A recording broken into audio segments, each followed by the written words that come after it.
All right, everyone. Thank you for joining us for day 2 of this 4-day summit. Today, our focus is on eat or nutrition. And I think we'll find there's a lot of blend between all these topics because all 4 of our topics all relate to overall health. So I'll just quickly introduce myself, and then Shubnam will introduce herself, and then we have Mikhail, our other panelist, who might not be on video, but she'll also introduce herself. So I'm Deepak Saini. I run Deepak Saini Health. I am a health, performance, and longevity coach. What does that mean? That essentially means I help people realize the exceptional person that's inside of them and help them reach their exceptional goals. That could be anything from weight loss to anti-aging modalities and everything in between. And just one thing I wanted to note that's kind of new, and it's kind of timely with coronavirus going on. I actually work with some wills and estate lawyers to help people beef up their wills with modalities that treatment options that go beyond what they'll find in sort of the standard of care in the jurisdictions that they live in. So I'm talking to a lot of my will and estate lawyer friends, and they are super busy right now with beefing up those plans. So just that's me in a nutshell, and we'll probably learn more about me tomorrow. So I'll pass it on to Shubnam. Thank you, Deepak. So I'm Shubnam Daskar. I'm a specialist in consultant in functional medicine. So by background, I was an OBGY. A few years ago, I moved into functional medicine full-time. I have an online health and wellness company, which Mikhail and I co-founded together a few years ago. That is the Metabolic Dietary Solutions Program. And our MDS program will feature quite a lot on our presentation today because a lot of the resources are on the website. And my other area of focus is autoimmunity, and my medical practice is mostly from India, and I run it through teleconsulting. Now, I'm kind of rushing through all that because we have a lot of wonderful things to talk about today. So, Mikhail, will you just introduce yourself? I know you have some technical challenge with the video, so you'll be on audio only. Thank you. Sure. Well, thanks so much for having me and including me in this. My name is Mikhail Offer, and I'm a nutrition consultant here in Calgary, Alberta. I have my own company, which I've had for about 10 years now, called Mikhail Offer Lifestyle and Wellness, where I focus on low-carb and ketogenic plans to assist people in supporting their health and wellness goals. A couple of years ago, Dr. Carr and I collaborated on the Metabolic Dietary Solutions Program, which is fantastic, and I'm so excited to share that with you all here today. And without further ado, let's get on with the presentation. Thank you, Mikhail. So Deepak, I'm just starting with my slideshow. And you bet, and I'll interject where I yes, ask questions where I feel necessary. Yes, I am waiting for you to keep me on track because I can just meander, you know. So this is actually a very difficult time for everyone I know, and I'm going to turn off my video, I think. Anyway, let it be. So how is COVID-19, relevant to food and insulin resistance and all of that? So I'll just mention a little bit about insulin resistance because some of you are very familiar with it, some of you may not be. So COVID-19 is the disease caused by the coronavirus. And coronavirus is the virus that is causing the disease. So the disease is COVID-19 and the virus is coronavirus. So it turned out that from the earlier, studies that came out of China and Italy and more recently from the US as well, a lot of people who have had severe disease with the coronavirus have been people who have had other chronic diseases. So one of the commonest is diabetes. The other one is high blood pressure. Then people with heart disease and people who are older. So that is the reason I want to focus on how can you eat differently now so that you can reduce your risk for the virus infection. And insulin resistance, again, in very simple terms, obviously insulin resistance is not something as simple as that, but I'll try to simplify it. Insulin resistance is basically the hormone insulin, which is made in your pancreas. And all of you are probably familiar with insulin and diabetes. So insulin maintains your blood sugar levels. That is one of the basic functions of insulin. But insulin has a whole lot of other functions as well. And when someone has insulin resistance, what it means is insulin is not functioning optimally in your body. Now, insulin resistance is called by many different names. Some people call it metabolic syndrome or MET-S, and it has some criteria. I don't want to delve too much into the science because I have been told repeatedly, no one wants to know so much about the science. They just want to know, what can I do today? So the science and all the relevant references will be on the website when you do receive the recording. But so basically, insulin doesn't function optimally. And I'll cover briefly about how will you know whether you're insulin resistant, and more importantly, what can you do about it. So insulin resistance is also known as metabolic syndrome, MET-S, pre-diabetes, and 1 in 3 people in Alberta, believe it or not, are pre-diabetic and they don't know. And I'm sure the numbers in India are much higher because the dictum I follow is everyone in India is insulin resistant until proven otherwise. And very rarely do I have people who are proven otherwise. So I talked about insulin resistance. Now, why should we be concerned about insulin resistance? Dr. Carr, can I just interject for one little comment? You just showed at the beginning, right at the beginning, about how in these times. So I would agree with you. This is very important. All these factors we've been talking about over these 4 days. But let's keep it real too. Like, we should all be doing this all the time. We shouldn't be just, maybe now is the impetus for us to take our health more seriously, but these are things we should be doing all the time. I just want to put that out there. It's not just because we have a pandemic right now that we should be worrying about these things, but we are here where we're at, and we should move forward. Thank you, Deepak. That is very important. Yes, the rules don't change in some ways, of course, with physical distancing and all that. Those are different rules. So as you can see, this is again a picture from our website, the mdsprogram.com. And you can see that COVID-19 is not on that because it's an older one. So why should we be concerned about insulin resistance is because of these reasons. Now, one comment I'd just like to make here is, you can see that all these diseases are even before someone develops diabetes. Now, we know that diabetes is associated with all these other problems, but the problem with insulin resistance or metabolic syndrome, or whatever you'd like to call it, is that the problems start before you develop diabetes. So your blood sugar levels might be climbing, but you're already at a high risk for heart disease, stroke, high blood pressure, dementia. PCOS is already another problem of insulin resistance. Fatty liver is becoming like an epidemic. High triglycerides is another important feature.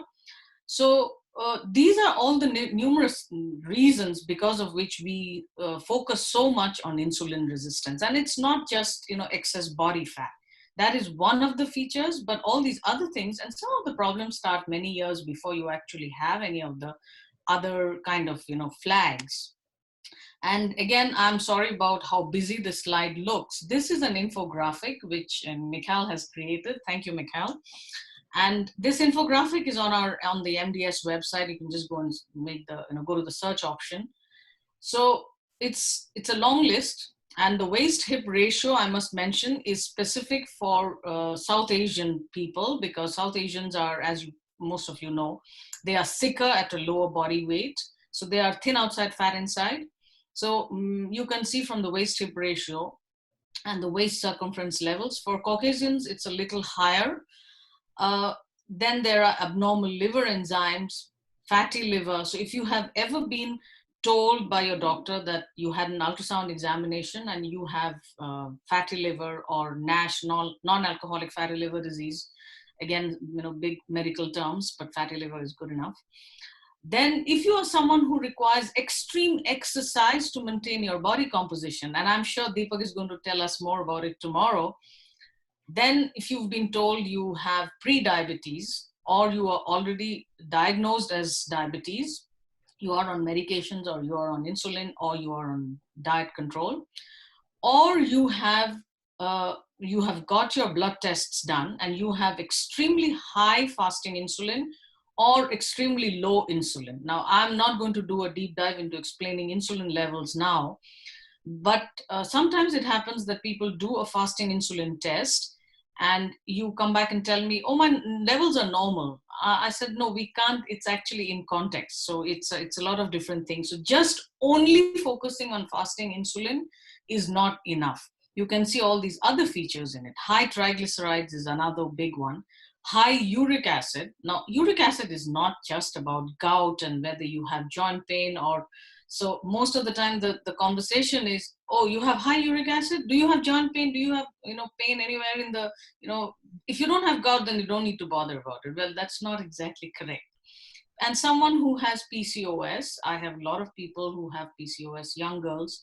The other shocking thing that has been happening of late, and I've been an OBGYN for a long time. So back in the days, I used to see a lot of PCOS patients in Mumbai, but I did not see a lot of hypertension back then. Hypertension has become much commoner in younger people all over the world, and in India it has really reached alarming levels, I know. So that is one area that I'm majorly concerned about. So Deepak, any questions on this, or shall I go ahead? No, you can move on. Mikhal, would you like to add anything to that? Hello? Anyway, I'll move ahead. So food and insulin, why should we be concerned about, and today is all about eating and eating good food. And as I always say, we have a few rules for the MDS program. First rule is eat real food.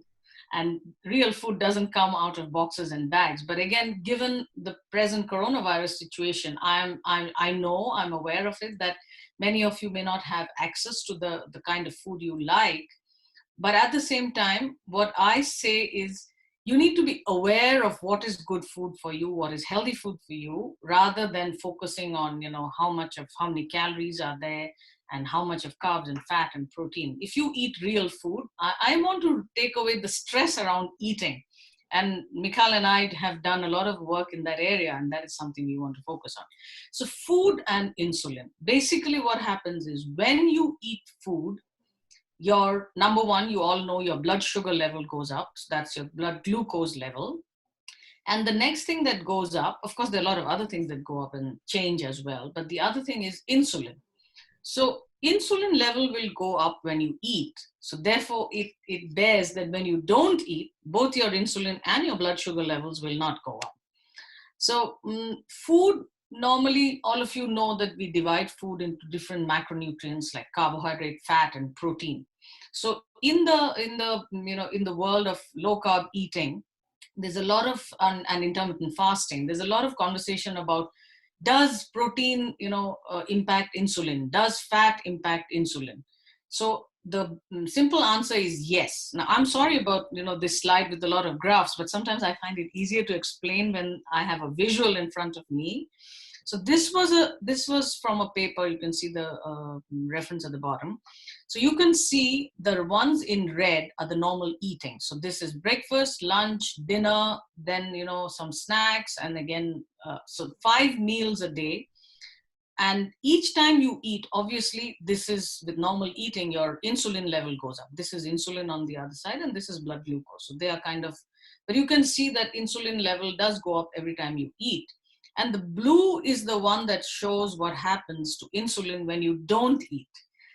And with carbohydrate, fat, and protein, and Mikhal can explain much better than me, all of them would increase insulin, and the levels of insulin increase would depend on various other factors as well. We probably won't have time to do a deep dive on all of that. But the point I'm making here is, if you do not eat, your insulin levels will not go up, your blood sugar levels will not go up either. And when you eat, so this was the other reason I wanted to bring up this slide, is I get a lot of people who tell me that they've been advised to eat 3 meals and 6 snacks, 3 meals and 3 snacks a day, because, if you don't eat, you'll feel hungry, your blood sugar levels will go down, and you're going to pass out.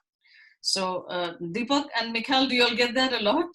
I'll jump in on that one. So I hear that all the time, and quite honestly, and I don't want to delve into it. We can talk about that offline, or maybe it'll come up in the questionnaires.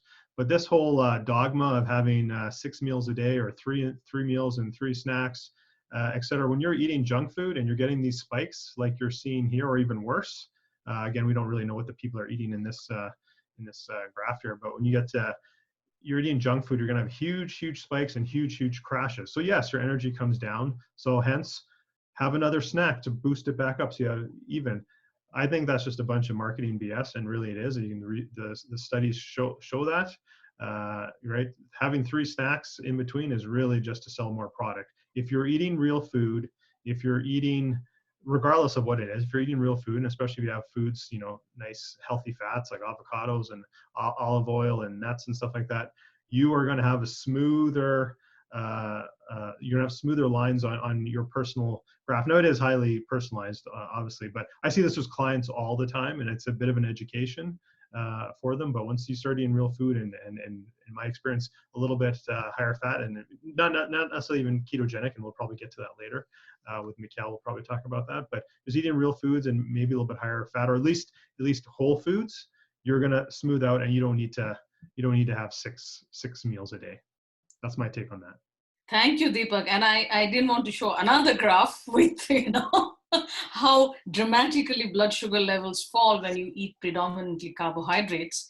And that is what gives you that hangry feeling. So thank you.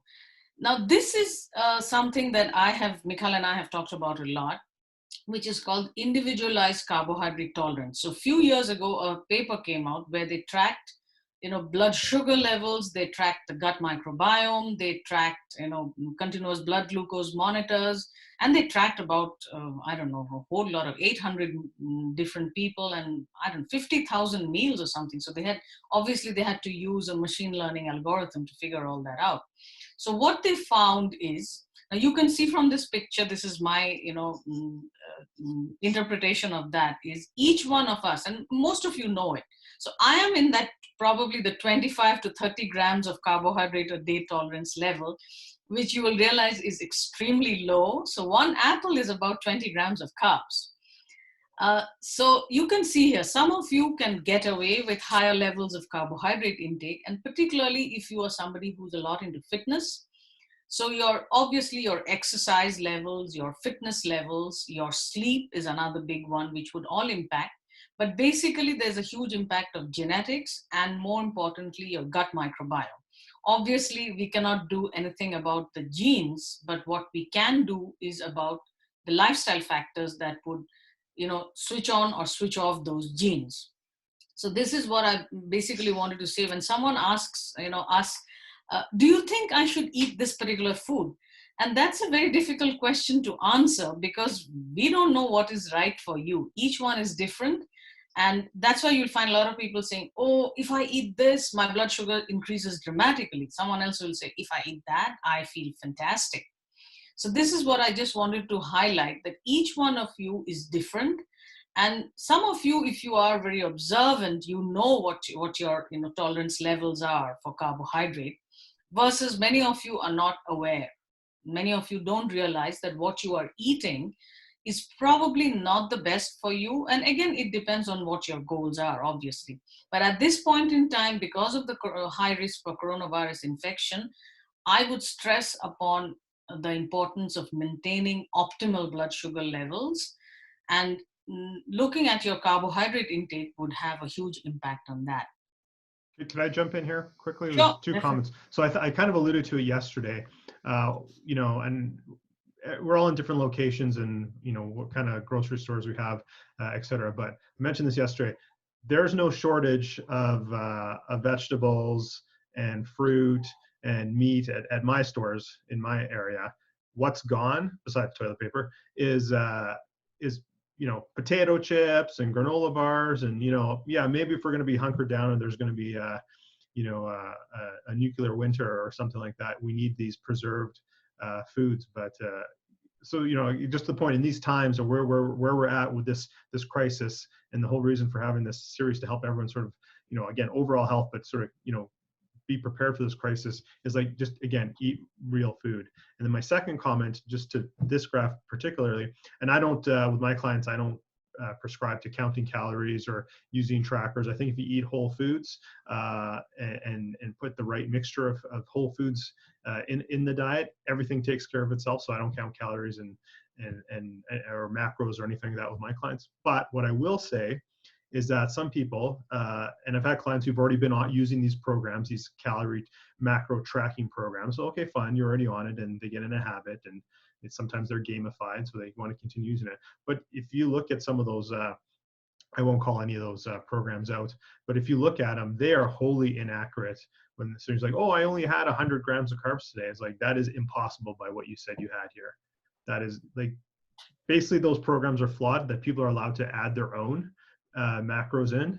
So then it flaws the entire data. So you say, oh, I made a homemade muffin and it was only, I don't know, 12 grams of carbs. It just like distorts the entire data for everyone who picks like, oh, small muffin or whatever. So they're wholly inaccurate. That's only the point I want to make there. Thank you. So, okay. And one more point I wanted to just point out is, how will you know your personal carbohydrate threshold? One is, of course, you can reduce your carbohydrate intake from what it is today to a lower level and check your blood sugar levels later on when you are able to test.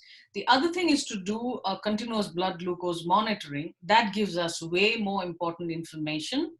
And that is because we like you to track your food, your movement, your sleep, and your exercise, and also what you're eating. So all those things matter.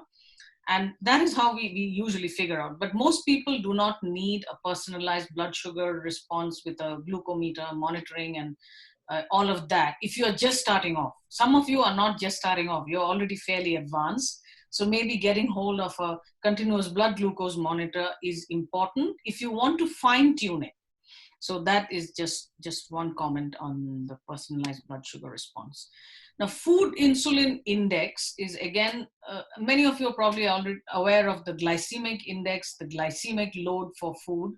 And as you know, we on our MDS program, and I'm sure even Deepak does not talk about that, we don't follow the glycemic load and glycemic index anymore because of the personalized blood sugar response studies that have come up. So food insulin index is, again, carbohydrates, protein, and fat. Each of these food components also spike your insulin. So just as we found out from the personalized blood sugar response that some people respond differently, like for example, some people when they ate a cookie, and I'm not suggesting you should eat one, ate a cookie, their blood sugars did not increase as much as when they ate a banana.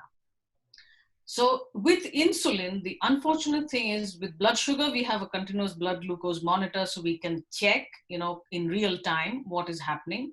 Versus with insulin, we don't have those instruments yet where you can check in real time. A lot of them are under development. There is one which is like a finger stick.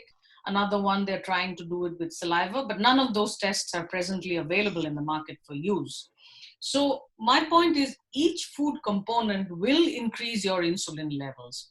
And so they tried to come up with something called a food insulin index. And this was mostly for people with type 1 diabetes so that they could manage their blood sugars and their insulin injections better. But for the others, for the rest of us, and again, we don't know. I can't look at you and say, okay, if you eat, a mango, your insulin level is going to go up this much, versus if you eat this, it will not be that much. I could be way off the charts because, again, it's not a personalized response. And there are many different factors which influence the insulin, triggering effect of particular food. One is, of course, the gut microbes. The other there are a lot of, peptides in the gut. I don't want to get into the science of all that, but there are some hormones which have a huge impact. So my point is, it's not as simple as, eat this, don't eat that. That's all you need to do. It's a very personalized approach. So food insulin index is another one. And can I just interject really quick here? Yes. Before we move on, I just want to remind everyone, I should have said it right off the bat, that we're going to have Q&A at the end. So you can save your questions. You can start popping them into the Q&A box right now, and we'll get to them at the end. So. Oh, okay. Sorry, yeah, I wasn't looking there. So, Mikhail, would you like to add anything, or shall we go ahead with the next one? I think you're covering it quite well. It's just, I think what we need to emphasize is that it's a journey of self-exploration. It's your N=1 experiment. What works for me, and you and I, Dr. Kara, are prime examples. What works for me doesn't always work for you. So we have some basic tenets, and then it's about building on top of those. Thank you, Mikhail. Yeah. I'll just jump on that one. I wholeheartedly agree in that. So I have different genetics than my wife, and my kids have a mix of genetics of both of us. there's some basic tenets, like Mikhail said, that how we eat in our household, but I eat a little bit differently than my wife does, and we both of us eat a little bit differently than our kids do. Part of that is sort of energy needs as kids versus adults, but also the genetic component and our response to different foods as well. So thank you. So what is time restricted eating or intermittent fasting? So for our MDS program, we have defined both of these.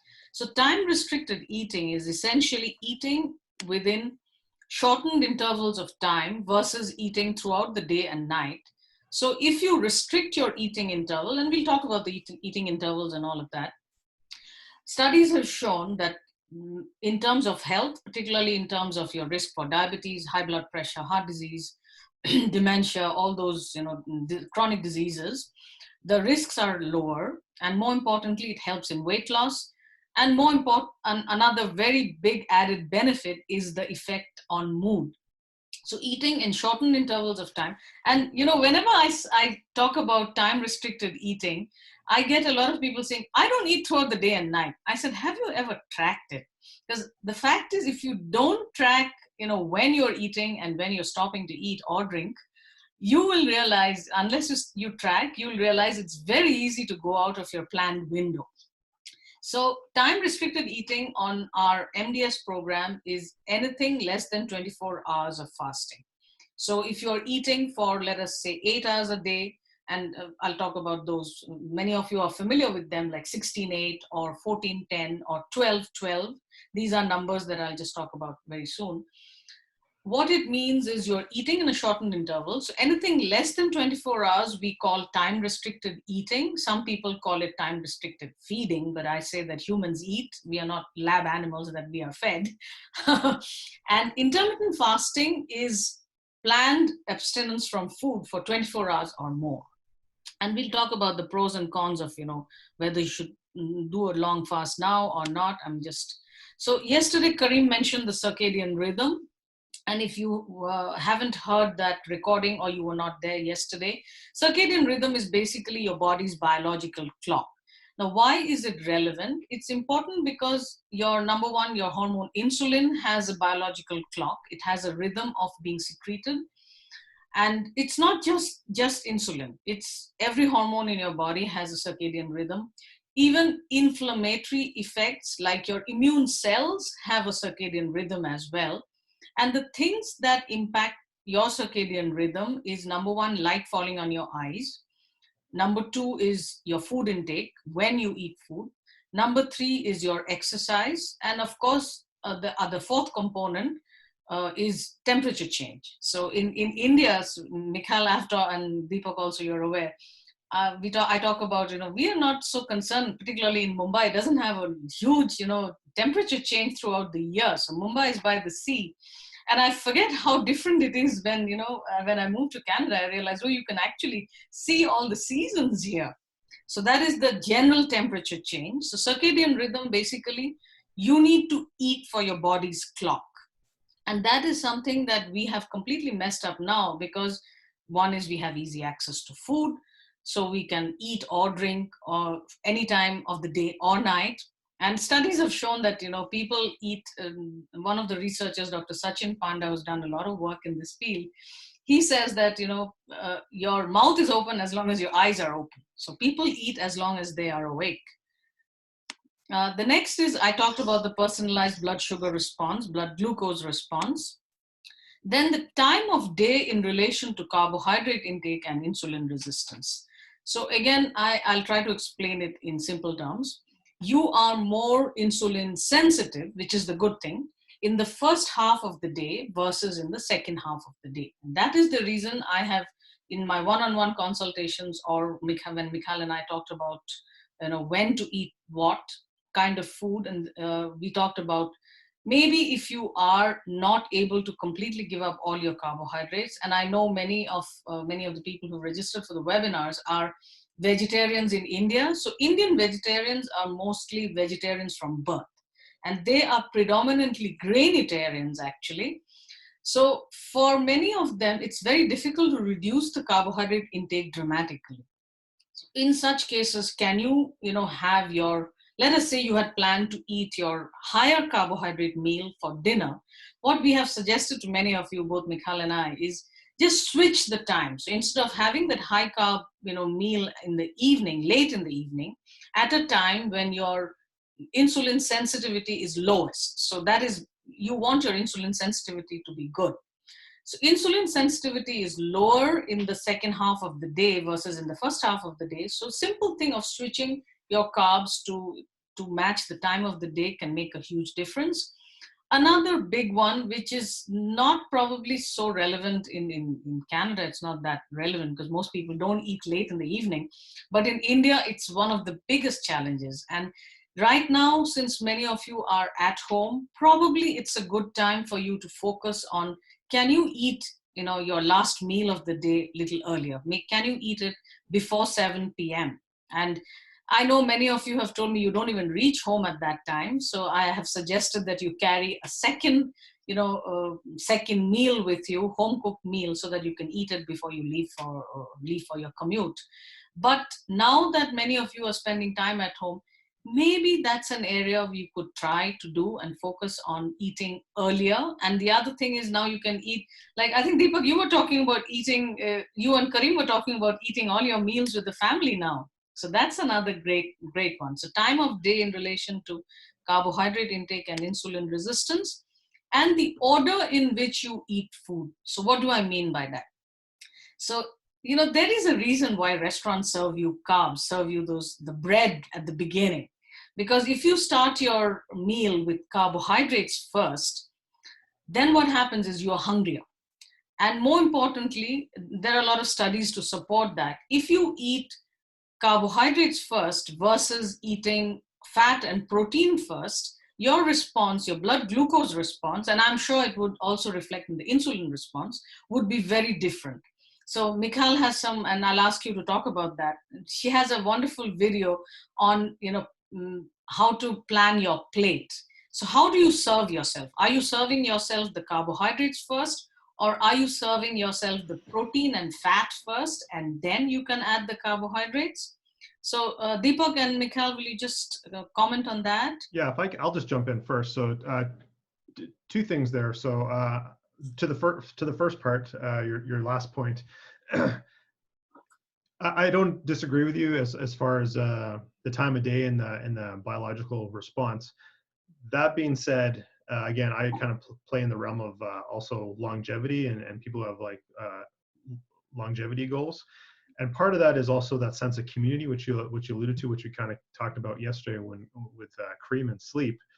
So for people, if they're only going to have one meal or sort of one meal that has their carbs in it, but some of that social aspect of sitting around the table, sitting with your family, enjoying a meal, because that socialization component is a benefit to our long-term health as well. So again, I don't disagree with you, but I think if people are going to have that one meal where they're going to have that communal meal with friends and family, that and it's going to be that dinner, which typically when it is, because everyone's sort of done with their rushing around for the day, maybe not right now while we're all at home, but typically then I would, with my personal clients, it's like, okay, as long as they're making healthy choices and the carbs are less during the day, then if they're going to have healthy sweet potato or broccoli or cauliflower with their meal, then I'm usually typically okay with that. Also, as I mentioned yesterday with the sleep, again, very individualized, but as long as it's not too close to bedtime, I find with myself and not all my clients, but some clients, that having sort of their carbs backloaded to the day actually helps improve their sleep. And then the second thing to your other point, I just want to mention is not only do restaurants give you the bread first, they actually give you the alcohol first, right? Get you the alcohol, get your body to have that response, and of course, alcohol. And we can have Q&A on that and my thoughts on alcohol later, I guess. But your body just wants to get rid of the alcohol, so it'll do whatever it can. Hence, here's the bread right after the alcohol, right? So I'll just So Michal, would you like to add a few words about planning your plate? That I just love that video of yours. Oh, thank you, Dr. Carl. Well, and Deepak, we should get into the alcohol because it's very interesting. I've spoken at length about something called Metabolic Priority, or oxidative priority, which really talks about how the body has to deal with certain macronutrients. And that's where the science of how to build your plate comes in. So even if you are having a meal that is slightly carbohydrate heavy, it's unbelievably important to always, always, always have protein and fat on your plate. And to actually begin your meal or begin your first few bites of your meal with some protein and some fat. And there's a hormonal cascade that happens when you eat protein, which is very different compared to when you eat carbohydrate. And the hormones that are stimulated when you eat protein are those hormones that we call the satiety hormones, the ones that start to trigger the brain to say, hey, body, I'm eating, and I need to decide how much energy I actually need to consume. Whereas carbohydrates tend to not do that as much.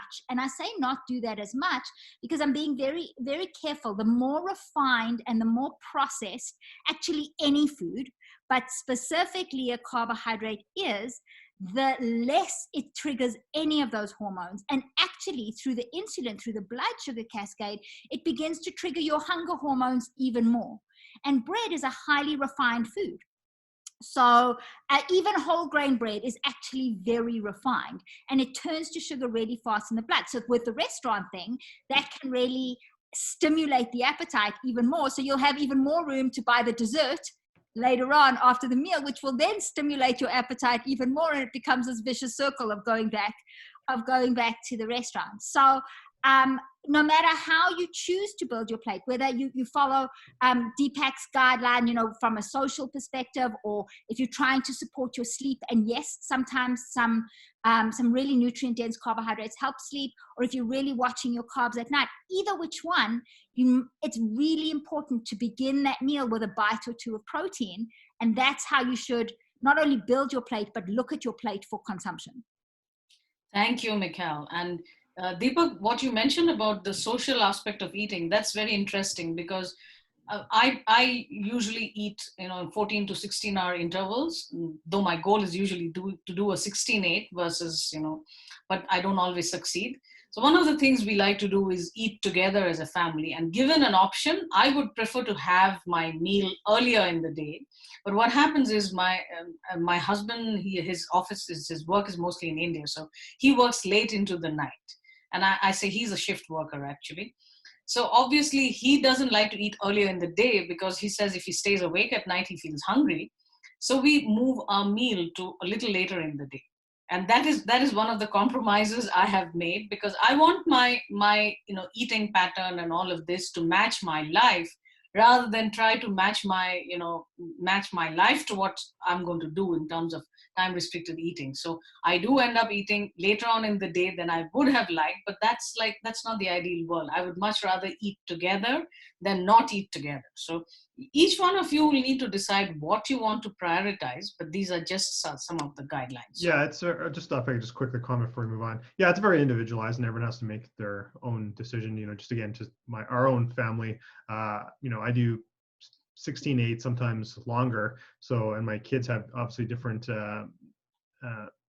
macronutritional needs at their age than I do. So, I'm just don't eat breakfast. I don't eat till maybe the afternoon, or sometimes I just don't even eat till dinner. But I usually have 2 meals a day. So they have to have breakfast first. So we that just again, it's individual. It just doesn't work with our family traditionally. Even I guess now that we're even all together, it still kind of works that dinner time is the best time. We did have one question, and I know I said we'll save it off for the Q&A, but it just because it is sort of related to something that was to announce earlier.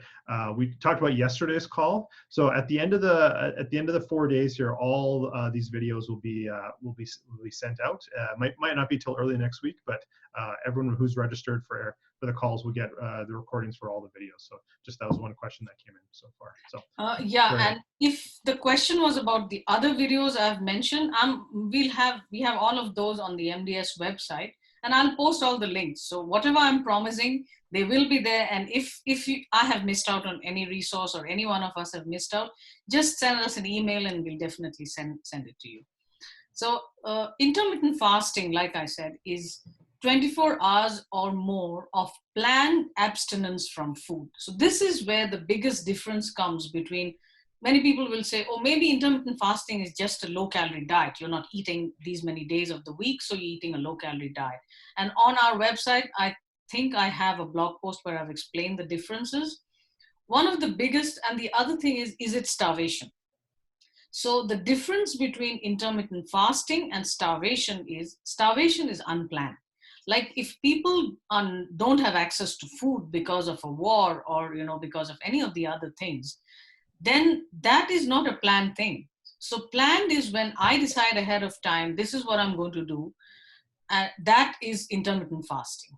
So what is allowed on during the fast? We have a list of fasting fluids, which I'll show. That's again another infographic, which is there on our website as well.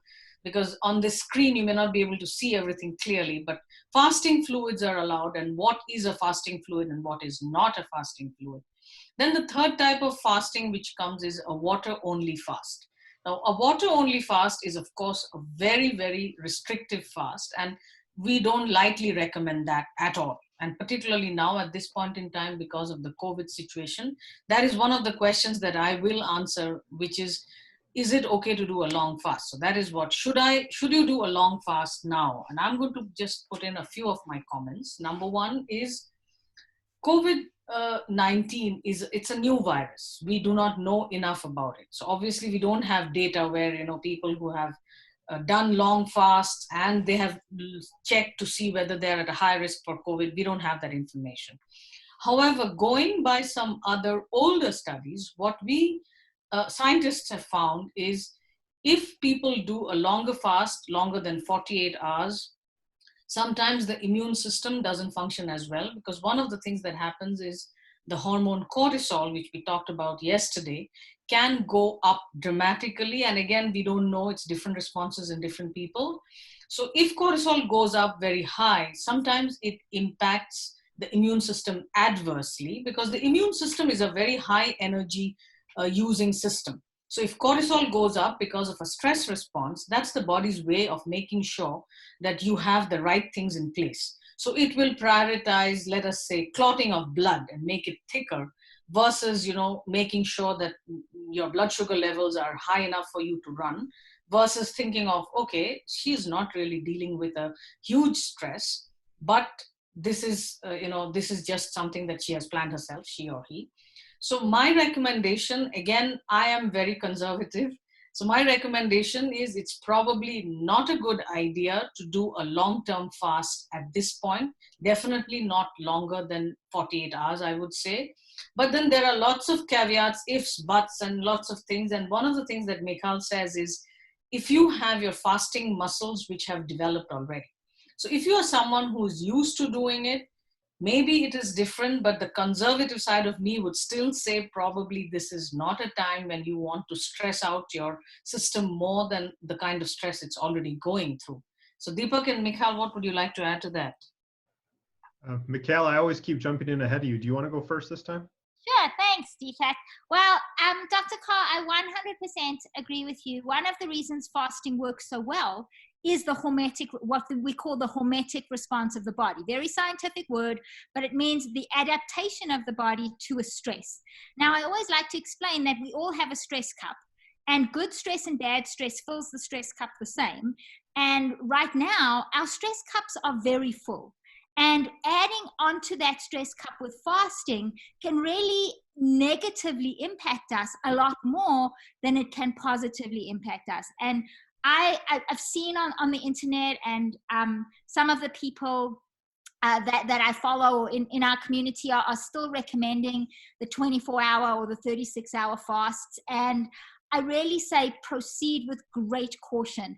Time-restricted feeding, like you do, or like Deepak does, or like I do, where we eat within a feeding window every single day, is great, and that's not as much of a stressor. But the body, especially a woman's body, is particularly sensitive to lack of food, and there is no need right now to focus on focus on that. You can get many of the benefits of blood sugar regulation and the anti-inflammatory benefits just by monitoring your carbohydrate intake and by reducing your feeding window, by eating less often.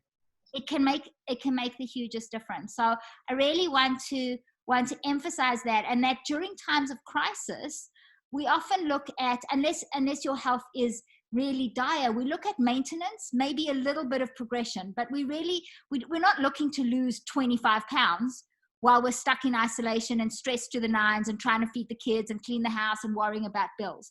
So really it's important to get our priorities right and just nourish the body so that we're nice and calm and the brain is nice and calm so that we can deal with everything else that's going on around us. Deepak, I'm sure you've got lots to add to that too. Yeah, I had a whole ton, but you answered most of them already, is what I was going to say. So I won't dwell on those anymore. But what I will say, and we'll talk about this a bit tomorrow too, again, anything that is a stress response, a hormetic stress response to, is going to take a hit to your immune system, right? So you don't want to be over exercising. You don't want to be overdoing again, if you don't have that fasting muscle or whatever the case may be develop, don't push it. Now is not the time to push it. And also, I think it's key in this discussion. We are talking about nutrition today, and it was sort of alluded to it all the way along, but not in these words. So I'll do it right now. Is if foods are not serving you or are inflammatory for you, and again, this is very individualized, then it's going to cause, a stress response in your body. So again, now's the time, if anything, to try and eat cleaner, not eat worse. And I guess we're all stressed. We're watching the news, although we shouldn't be watching the news that much and all that stuff. So we shouldn't be adding extra stressors to our body, because for all we know, we could have the virus already. We're just not showing symptoms. So why do we want to stress our bodies anymore that we could potentially then show symptoms and make it worse? We want our body to fight. So let's not do things, extra fasting included, to put our bodies under more stress under the situation we're already in. I think I missed one of the slides. This one I didn't explain in details. Thank you, Deepak and Mikhail. So we talked about the idea of doing a long fast at this time is probably not a great idea. But let us say you want to do something different. So what can you start off with? If you're already doing time-restricted eating, you're already eating in a shortened window, you're not eating breakfast, you have your first meal of the day in the afternoon, which is like a brunch, then you know what to do.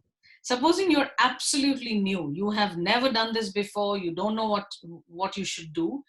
Mikhail and I on our MDS program, and I'm sure Deepak, you give similar suggestions as well to your clients, we suggest that start with 12-12. That is the easiest thing to do because you're not eating overnight. So every day you are anyway doing a fast of at least 6 to 8 hours. Hopefully it is 8 hours and not 6 when you're sleeping. So when you're sleeping, you're not eating and you're doing fine. Like Mikhail says, Mikhail, I think you said on one of the webinars, you don't die every night when you don't eat. So 12-12 is the easiest to do. And this is again from my personal experience and also from talking to my patients and clients is if you eat your last meal of the day early, so let us say you finish your last meal at 7 p.m. until 7 a.m. the next morning, you are not eating or drinking anything other than fasting fluids. So that is the easiest to implement. Many of you are already doing that without actually, tracking your eating and fasting intervals. But if you have never done this before, this is what we recommend you start off with. Then you can slowly increase your fasting intervals, as Mikhail says, once your fasting muscles are, a little more developed. But again, there is no hard and fast rule that you should do it every 2 weeks, and there are no shoulds anyway. Or you should increase it every 3 weeks or 1 week. Figure out what works best for you. The point is that Deepak and Mikhail both made at this point in time, because of the COVID infection going on, it's not the best time for you to stress your body more than what it's already going through. So if you are comfortable doing 14-10, that's fantastic too. But anything less than a 12-hour fasting is really not going to do anything. So in our world, less than 12 hours is not considered, as anything at all. That is the first area you need to probably focus on if you've already focused on your sleep before that. So 12, 12, 14, 10, 16, 8, 18, 6. Some people are so shocked to know, Deepak and Mikhail, both of you are not in that world, I know, that some people end up having just one meal a day. And it's not one meal a day because they are willfully restricting themselves. It's just that because of this way of eating, you will realize many of you have already gone through that experience. I have personally gone through that. I don't feel as hungry as I used to before. So I can't eat a lot of food now. Like I have even thrown away ice cream, which for me is like absolutely surprising. So Mikhail and Deepak, I'd love your comments on that. Two things I have. Sorry, Mikhail, I'll jump in again. No, that's all good. So when I work with most of my clients, 12-12 is pretty easy, right? Just don't have a snack before bed, go to sleep, and then, don't eat within, as soon as you get up. It's pretty easy to get to 12-12. What I do with my clients as well is just to try and make that, and again, it's, and I think it's going to be we'll get to this in the next second here, and it's maybe technically not a fast, but if people need something, once they wake up and they're normally maybe had I don't know, pancakes or something, within half an hour of getting up, I try and nudge them along and say, okay, well, let's just try coffee with maybe some heavy cream or some MCT oil, coconut oil in it. So it's maybe technically not a fast, but I'm trying to get them to not have an insulin response till a little bit later, or push their big meal or their next meal a little bit later. So that's just something I work on with my clients, just to ease the transition to get from a 12-12 or what's their normal to something longer. As far as the one meal a day, as I alluded to earlier, I sometimes do that. It's not, I have done it as an experiment to see if I can do that, and it's actually not that hard when you keep your mind busy and that sort of thing. Sometimes it just happens by circumstance because you just get busy and you're like, oh geez, it's 6 o'clock, and when did I have dinner yesterday? Oh, it's like another half an hour. I'm 24-hour fast anyway, type of thing. So yeah, that's just my points on those two things. Mikhail? Yeah, so we had spoken a little bit about you guys had spoken about some nutrition myths earlier, eating every 2 or 3 hours, having 3 meals and 3 snacks. I think one of the biggest nutrition myths out there is that you have to eat within 30 minutes of waking up. And it is so pervasive that people really get resistant to doing that. So Deepak, what you're doing is a great thing. Just encouraging people to push that window a little bit, maybe have a coffee, maybe even go for a walk or walk on your treadmill or something in the morning is something to do to really keep that insulin nice and low. But yeah, the 12-12 is technically simple, but I know that in my practice, I've had a lot of resistance from that myth of you got to eat within 30 minutes of waking up. Oh my goodness, my metabolism will tank if I don't eat within 30 minutes of waking up. When the opposite is actually true, is your metabolism will tank if you have pancakes first thing in the morning as you open your eyes. So it's just important to realize that there's so much misinformation out there, and it's so pervasive, and it's become, it hasn't even been proven, but it's been told to us so many times that people treat it as if it is God's spell, as if it is the law. So yeah, work on it slowly, build it up. Again, right now, 12-12, if you can go 13, great. If you can go 14, great. If you can go 14 in 5 minutes, great. And if tomorrow you can only go 13, that's great too. But just it's about being cognizant of when you're eating as much as it is about what you're eating. Thank you, Mikhail. So when you mentioned that breakfast thing, I remembered some of my patients saying, but doctor, I have to leave home, because in places like Mumbai, daily commute is so long. And how can I not eat before I leave? I said, who says you have to have your breakfast at home? You are going to your office in a chauffeur-driven car. Who says you can't eat in the car? So it's just different ways of taking care of that. So you don't necessarily have to eat before you leave. So often we function from a place of, just the same old. We don't ask why we do what we do.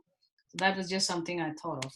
So the last one, again, this is an infographic which is there on the MDS website. What are the things you can drink when you're fasting?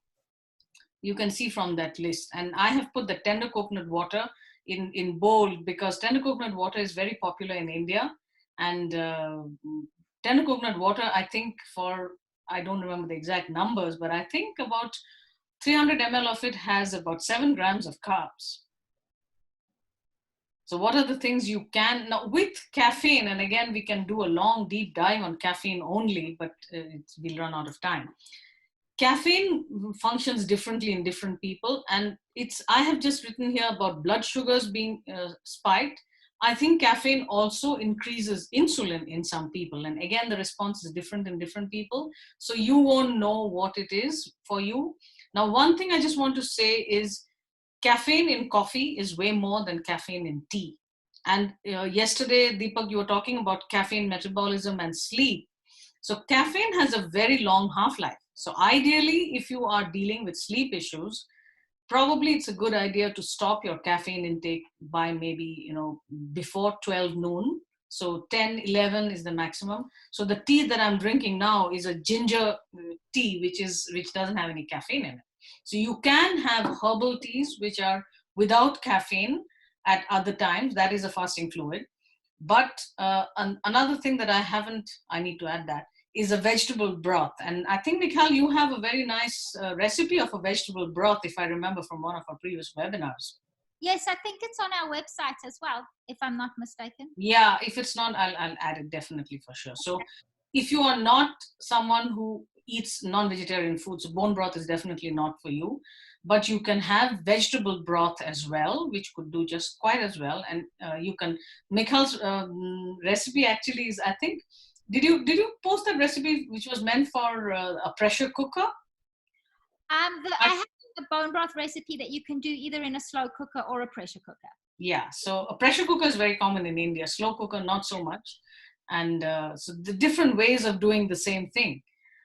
Anything else you want to add? Did I miss out anything from that list, Deepak and Mikhal? Well, I have a question here, and I'll just, we're just about wrapping up here. This is the last slide before we go to Q&A. So if, everyone on the call, just, if you have some questions, just start popping them in the Q&A right now. But I will ask a question right off the bat. So you have black coffee with a maximum of 2 tablespoons of cream. I'm assuming that's like heavy cream.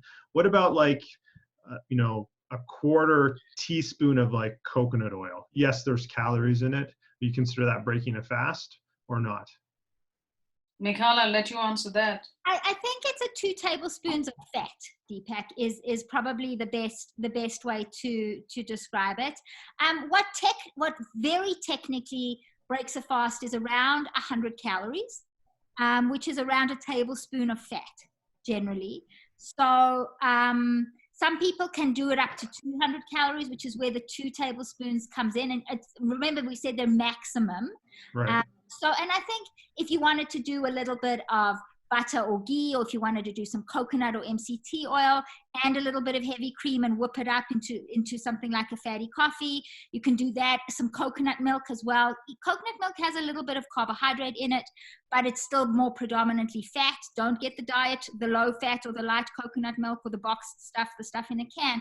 So it's 2 tablespoons of fat, because we know that fat, out of all 3 macronutrients, causes the lowest insulin response. It's almost 0.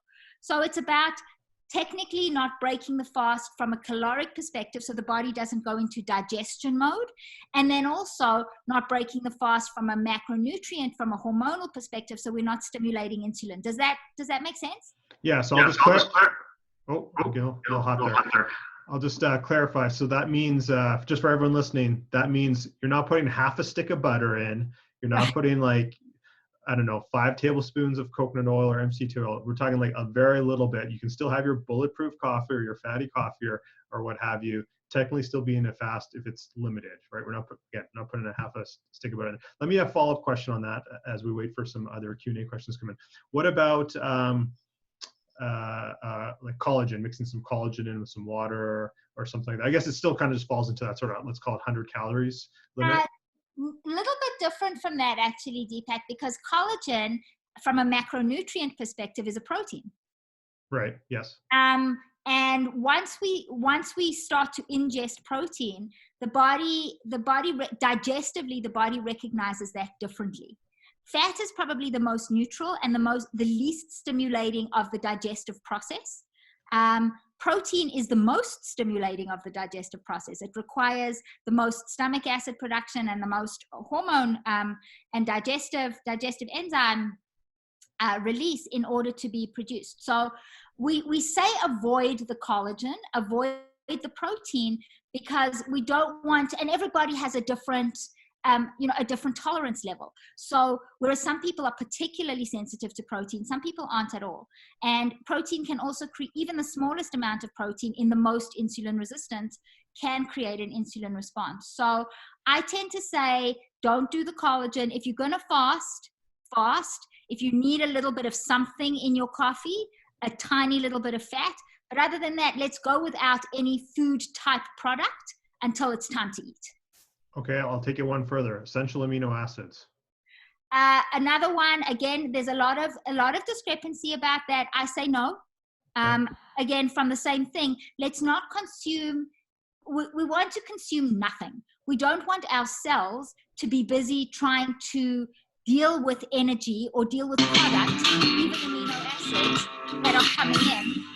And oh my goodness, I'm so sorry about that.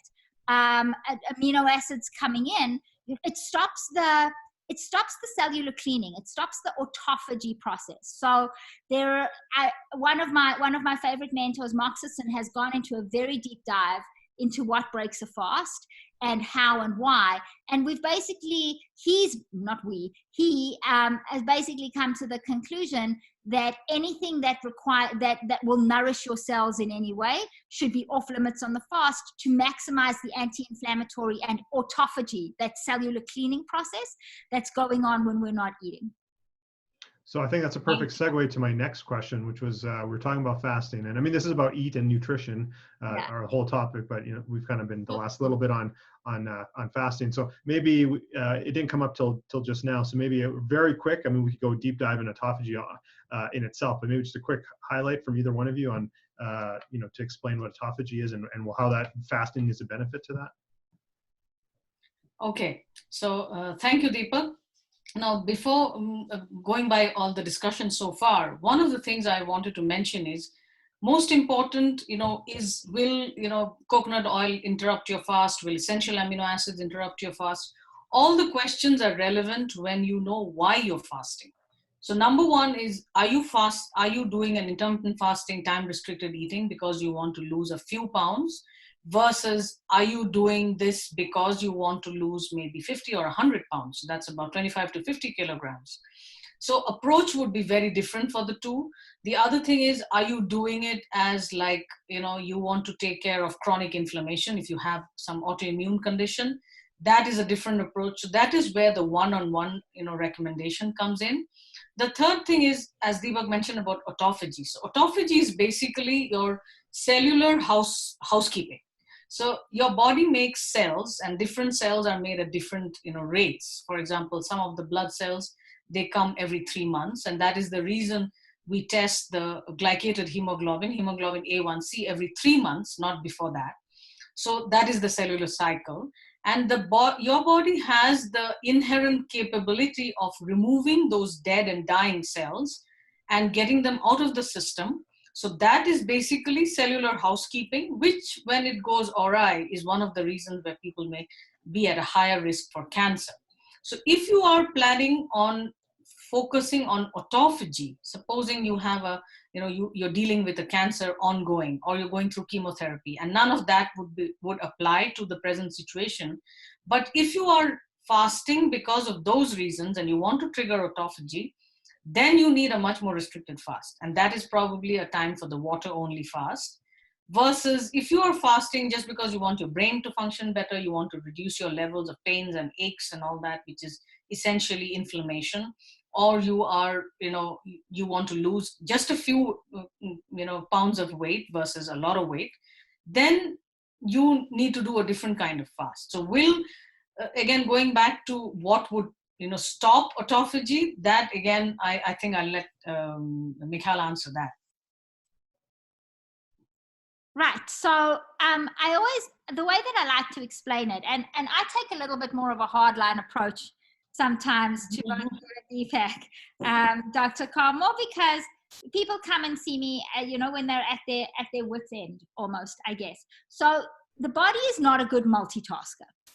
When it comes to food, we're either consuming and digesting our food, or we're doing other stuff, one or the other.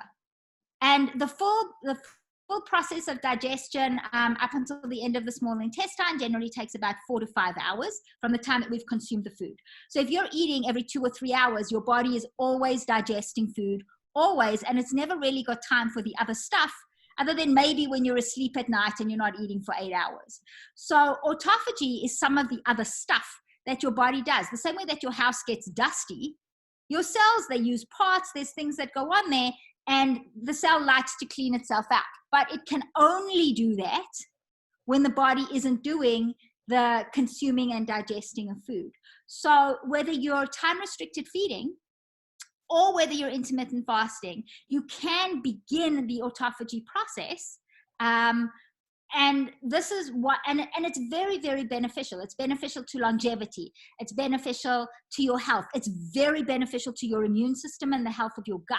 So unbelievably important. So when I say I take a little bit more of a hardline attitude, I like to say, if you're going to fast, okay, get your fasting muscle working, start with a few things if you need to, but after that fast, let's put in a little bit of work and take full advantage of all of that, so we can lose some weight and feel better and have a stronger immune system, and our brain can function better all at the same time. So the less nourishment that we're giving ourselves for a shortened period of time, or for a chosen period of time, the more opportunity the cells have to regroup and to come back even stronger. Does that make sense? Oh yeah, absolutely. Yeah, makes sense to me. We do have another question here. So I've already read it ahead of time. I'll read it out now, but I think I'm not the person to answer this. It's a little bit more, I'll leave it to the doctors here. Okay, so background, I am 50. I come from a family of diabetics. I personally have hovered at around 6.1 to 6.4 A1C, but have not been labeled a diabetic. I'm 6'2" at 204 pounds, so slightly overweight. That's it. They put that in their question. I'm not a smoker nor a drinker. I eat an overall healthy diet and have decent sleep. I have a lot of gas, especially after eating. No bloating, no cramps. Gas issues have been existent for 20 plus years. Recently, I discovered about HCl supplements in a nutrition seminar by their doctor related to gas. I have further discussed during an appointment and was suggested to take pancreatic enzymes. 1, your thoughts on this? And if you agree, is there a particular type of pancreatic enzyme you'd recommend? 3, understanding that the pancreas is related to insulin, is there anything else I can do to improve health, i.e. lower A1C, or any other suggestions? So a bit of a long one, and I can reread it again, but I'll leave it to one of the two of you to answer that one. So Mikhail, will you answer the HCl supplement and the enzyme question? Then I'll talk about the hemoglobin A1C. Sure. My answer would be, it depends, and I don't know. We would actually need to go through your diet and see what you're eating, and possibly work on an elimination protocol in order to determine what foods are possibly affecting you negatively. And that would help us determine, along with some of your other symptoms, that would help us determine exactly the right course of action to take. If you've taken HCl supplementation and you found it to be helpful, that is never, as long as you are very careful with how you take them. Again, there's a very specific protocol. Most of us in the Western world right now are depleted in HCl, or our HCl, the pH of our HCl is too high. It's not, we want the pH to be really low. We want the stomach to be really acidic. And that can often cause a lot of problems further downstream in the digestive tract. That's the gas. Again, without knowing exactly what you're eating, I can't tell you if the pancreatic enzymes will help, or even if the HCl will help, because a healthy diet for me and a healthy diet for you might be two totally different healthy diets. So although the answer isn't definitive and it depends, I would say this requires some further investigation, and you might want to consider either chatting with one of the three of us maybe on how to proceed and begin to investigate and find out what the cause of the problem is, so that we can treat it effectively. Thank you, Mikhail. So now the question about the pancreas is related to insulin. Is there anything else I can do to improve health, a lower A1C? So one comment on the A1C is that, again, I don't know your ethnicity. So hemoglobin A1C is a test that many of you have gone through, because that is kind of like, you don't need to go fasting and all that. Dr. Carr? Kind of a, sorry? Sorry, I'll just interrupt, just because you said ethnicity. So just off of the name, I'm going to assume this question came from someone of East Indian descent, Okay. South Asian descent. South Asian descent, okay. Yeah. I assumed, but I wasn't sure. So the question of hemoglobin A1C, that kind of gives you the last 3 months average blood sugar levels. Now, in some ethnicities, and South Asians like Indians is one of them, it has been found that hemoglobin A1C is not 100% accurate in giving you the actual blood sugar levels, number one. Number two is, if you have iron deficiency anemia, which again, it's not as uncommon as we think, that can also impact your levels of hemoglobin A1C. But a level of 6.1 to 6.4 in our world is not optimal. But then the fact is, I would never make decisions based on only hemoglobin A1C. I would definitely look at the other parameters, fasting in blood sugar, post-meal blood glucose, and in some people, as I've mentioned before, it could even need a continuous blood glucose monitor. So number one is to get the correct testing done and not go by only hemoglobin A1C, because it may not be 100% accurate. But because you come from a family of people who have diabetes, without knowing anything more about you, without, doing the deep dive that Mikhail talked about which particular food is giving you the gas, I would suggest that probably trying a lower carbohydrate diet than you're doing now. Again, I don't even know how much carbohydrate you're eating now. It could help in bringing down your hemoglobin A1C, but again, it's a lot of different things. Number one is to know where your blood sugar levels are, where your insulin levels are, or any of these other parameters that I mentioned on that infographic, insulin resistance infographic before. So just off the bat, maybe eating less carbohydrate would be one thing. And the pancreas is an organ which has two components. One is the component that secretes the hormone insulin. So that is the hormone component. And the other component is the one that secretes the pancreatic enzyme. So that is the digestive component. Now, the two are not exactly related in that sense. The two can function quite fairly independently. So whether having pancreatic enzymes will help in managing your insulin resistance, I don't think so. Mikhail, would you like to add something to that?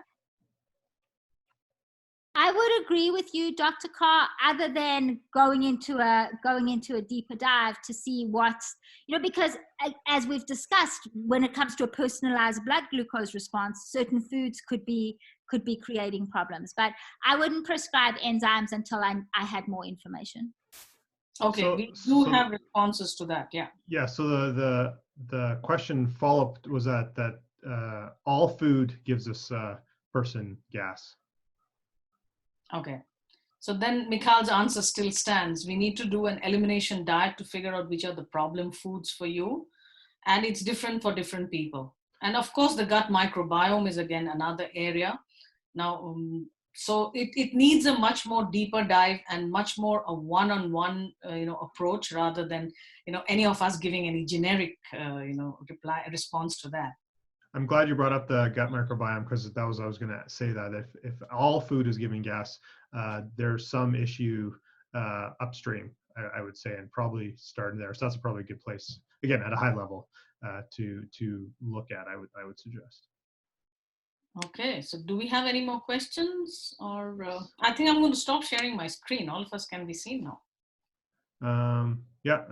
Reduced the follow-up. They've reduced the carbs. They've lost 30 pounds and kept it off for the last 5 years. So that's great. Fantastic. To that. So I think we've already answered that. So maybe if there's any other questions, either follow up to this one or otherwise, please send them in, and we do have a little bit more time. I guess I'll just sort of try and recap a bit here, sort of summarize of what we've discussed. I guess, I think we're all proponents of at least a lower carb way of eating, whether you fast or not. And we certainly talk about fasting a lot. I think inflammation. I'm all about inflammation, bringing inflammation down, which tends to come from carbs. Other things too, highly inflammatory vegetable oils, sugars, etc. And anybody has questions on, we can maybe have time to dig a bit deeper into that. We do have another question here, but I think, again, just to summarize where we're at is, we're already super stressed. We all live stressful lives. I think I said this yesterday. We already have stressful lives as it is, being, what's going on in the world, this ton of media, negative media, and not that it's not serious, but, ton of negative media. We're glued to the news and what's going on. People have lost their jobs or being laid off. How are you going to pay your bills, et cetera. We're already hyper stressed now. Let's not add to our stress by eating junk food and what have you. Let's try or doing extra stressors, whether it be a longer fast than you're used to, extra exercise, which we'll talk about tomorrow on tomorrow's call. And tomorrow's call is on about movement and exercise as well. And also just plug now, since I'm already talking, is don't forget to listen to all 4 days. And the end of the fourth day, we'll be talking about the special bonuses for all the people registered. And please share this. It's not too late for anyone to join us for tomorrow. So the other question is, we got from the same person, huge believer on gut microbiome, improved variety of veggies. Thank you so much for this. Yeah, I think that's really good. I'll let you guys answer too. I think having a diverse food group, especially fruits and vegetables, we always, as a personal practice in our family, we always try and eat things, not just your traditional things we get here in, let's call it the Western world, or in Alberta, your carrots or tomatoes or cucumbers and apples and oranges. We try and have other things, Chinese cabbage, bok choy, even from, sweet potato, Japanese sweet potato, Japanese, just different things, because they're all gonna, eat the world, eat the rainbow type of thing. And you get a little different benefits, different bacterias and different starches for your gut microbiome. So that's how we approach it in our household anyway. I don't know if you guys have any different thoughts on that or. No. So at this point in time, can you test for your gut microbiome? I would recommend don't bother about testing right now, because we know already that food has the biggest impact on your gut microbiome. Obviously, eating the right food for you is what is important now. But the point is, do the best that you can with what you have. And as Deepak mentioned, all the processed carbohydrates and things that come out of boxes and bags. I know for many of you, if you have a problem of getting to these, good quality food is a problem, you make do with what you have. But being cognizant is what Mikhail mentioned, of what is right and what is not right for you. That is very important. One more question, which I get a lot of it from India, and someone emailed me yesterday about it, was about oats. So Mikhail, you and I were supposed to do an entire episode on oats. So what happens is, again, I'll let you answer the part about the processed oats and the unprocessed oats. So many people think that oats, which comes in a container, is very common in India. I've seen this time. They think that that's one of the best things they can do for managing their diabetes. Now, I had to be very careful not to roll my eyes, So my point is, oats are not the best thing for you. Definitely not processed oats if you are trying to deal with diabetes or insulin resistance, as we talked about today. So this is relevant mostly for my listeners in India, because many of them have the oats in the morning because that's easy to do. And I have suggested to many of them, I said, just check your blood sugar 1 hour and 2 hours after you have that oats. And then you can come back and tell me whether it's really helping you. So Mikhail, will you add a few words on the oats question? So I'm going to add a general answer to that question is, and this always shocks people, when it comes to your blood sugar response, not nothing, but there's very, very little that raises your blood sugar higher and faster more than grains. It doesn't matter how whole grain it is. It doesn't matter how ground or not ground, if it's stone ground or if it's milled. It doesn't matter. All grains raise your blood sugar higher and faster than the majority of the other foods that you eat. And that includes table sugar, and that includes Snickers bars and chocolate bars, and that includes a myriad of other things that you could eat. And grains means wheat, barley, rye, oats, corn, rice, millet, right? Spelt, and there's a whole bunch of others. So, you know, again, it's this health washing and these things that we've been told, oh, well, a whole grain is better for you than a processed grain. In some ways it might be, but actually the whole wheat bread raises your blood sugar higher than white bread and faster. And oats are no different, right? Oats are, it doesn't matter how processed or unprocessed they are going to raise your blood sugar. You are going to get that carbohydrate response. If you're having oats cooked in water with a banana for breakfast in the morning, you are doing a great disservice to your blood sugar, to your insulin levels, and eventually to your health. So I know it's not a direct answer to oats, but in my mind, there is no differentiation when we're looking at blood sugar. Now, if we're talking about gluten or sensitivities, you know, again, oats would be better than wheat from a gluten perspective if you're getting gluten-free oats. If we're looking at having a treat once in a while, I'm not saying never have a grain ever again, but it is about that real basic understanding that grains are not heart healthy. Grains are not good for you. Grains are not good for your belly. Grains are not good for you. Believe it or not, no matter what you have been told, they are not good for your microbiome, right? Because they turn to sugar so fast, they actually end up feeding our bad or so-called bad bacteria, or the less beneficial bacteria in our gut. Grains are not good for you. If you think grains have fiber in them, a sweet potato has way more fiber in it. A small sweet potato has way more fiber in it than 2 pieces of the wholest grained, most unprocessed, that you think is unprocessed, stone ground, you know, ancient this, that, and the other bread that you could ever consume. So, and as I said, oats fall into the grains. They are cereal grains. They all behave the same. Corn as well. People think corn is a vegetable in Canada. I don't know why. Corn is not a vegetable. It's a grain. They make sugar from corn. Remember that. Corn syrup is made from corn, right? Oats, you can get things like oat syrup as well, which is made from oats. These things are sugar. So no, sorry, I went off on a tangent. No, thank you, Mikhail. That is wonderful. Mikhail, you stole all my thunder. You said everything I was going to say. But I was going to know, just when you talked about heart healthy grains being a myth, I just recorded a series of videos, 4-part series on you can find on my website or on my YouTube channel on health myths. And I'm just thinking we should do a round 2, the 3 of us, on health myths and just go off on some of them. I think we maybe have one more quick question here. Just before we move on to the next one, I just wanted to add a little bit on the grains and the response, the blood sugar response. So this was some time ago, I decided to wear a continuous blood glucose monitor and check which were the carbs that I could eat if I wanted to eat carbs. So what I found is, and I don't have diabetes, I'm of course South Asian, so obviously I'm insulin resistant. What I found is rice did not spike my blood glucose as much as millet did.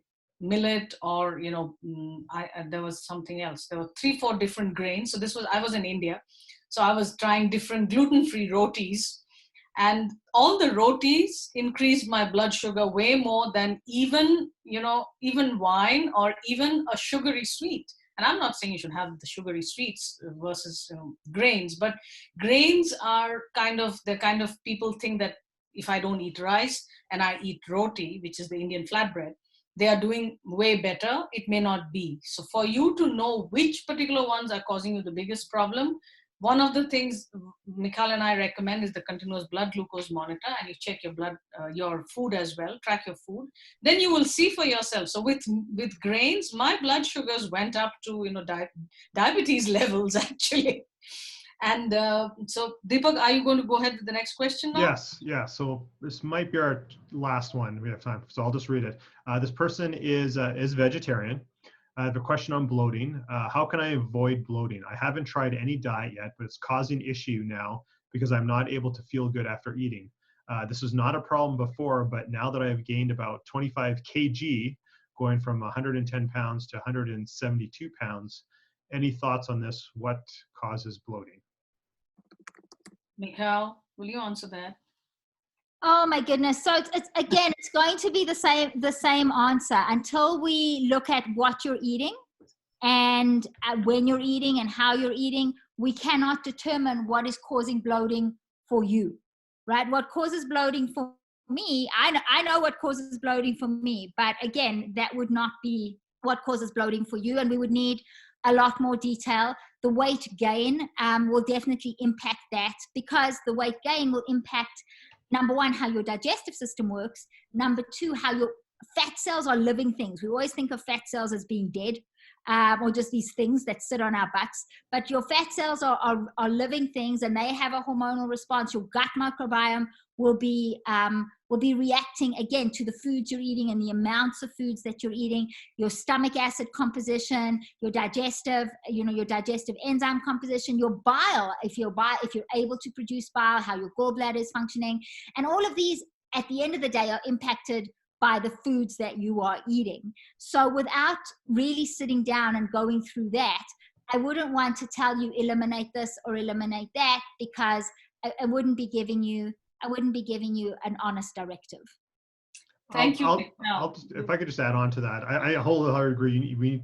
You need to work with anyone individually to sort of answer these things. What I would suggest in sort of a homework assignment for the person asking the question is, again, kind of going back to inflammation, look at the things that for most people cause inflammation and start there if you're going to do sort of a self-experimentation or self-elimination. Again, very individualized, general advice, but quite often when people look at the really inflammatory things that affect many people, that's usually a good start.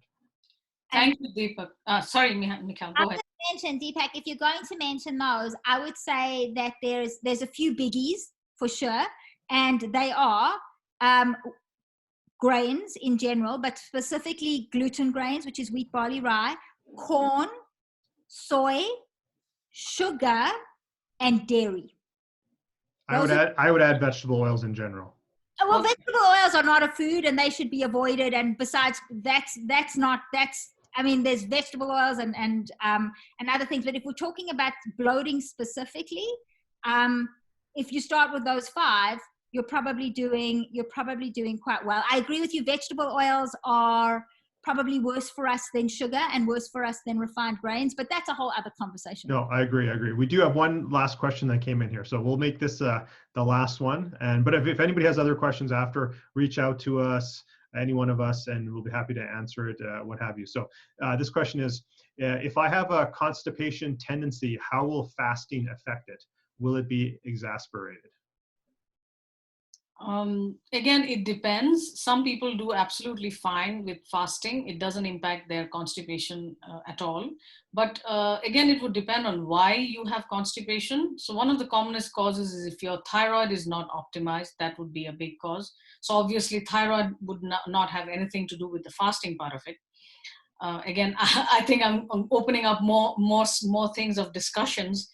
But at the same time, sometimes people do well with adding magnesium. And we talked a little bit about magnesium in sleep. But magnesium is involved with 300 to 400 different enzymatic reactions in the body. So again, a generic response would be maybe try adding some magnesium. And fasting, like everything else, impacts different people differently. So some people are fine with fasting and nothing happens to their bowel habits at all. Some others may develop constipation, then you need to work on that. And one more question, this was to the topic before, Michal talked about the gluten containing grains. So I will post a link to a gluten quiz. So this is again, we've already exceeded the time. It's an entity called non-celiac gluten sensitivity. So this is, you do not have celiac disease, but gluten can still be a problem for you.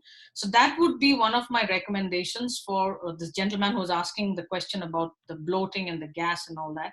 Maybe at this point in time, if it is realistic for you, try getting off of gluten and all the common ones that Michal mentioned. and track your symptoms. Most importantly is tracking your symptoms, because you won't know what is causing a problem unless you've actually written it down somewhere, or you're actually, cognizant of what you've eaten.